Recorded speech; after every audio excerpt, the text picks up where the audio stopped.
I'm ready to do the next step, which is to paint a layer of black paint on top of my oil pastels.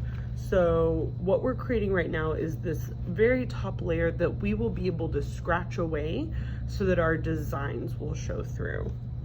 And you want to make sure you've got a messy mat for this, because you're going to paint all the way to the edges of your papers. So a messy mat is going to help you keep your table clean. Each table is going to have a small cup of black tempera paint, and we're going to use these really thick brushes. They're really wide because that's going to help us cover a lot of space quickly. You want to make sure that you're not getting too much paint on your brush, because we're trying to get a really thin layer.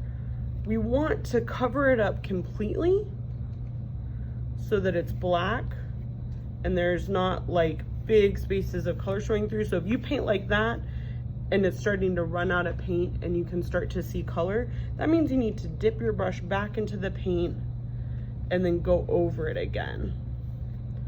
So we're trying to get a really thick layer of paint, or not a thick layer. We're trying to get an even layer of paint, but we want it to be thin. So you can kind of see how I'm smoothing that paint out so that it's really thin.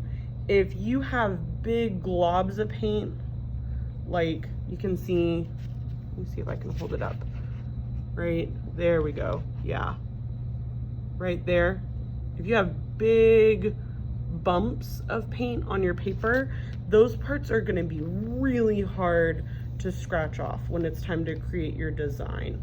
So you want to make sure that you're smoothing that paint out, and you can ask your teacher. I can double check it for you before you put it on the drying rack if you just want to make sure that you got it smooth enough. And we're going to make sure and go all the way to the edges. All right, I've got my whole paper covered in black paint.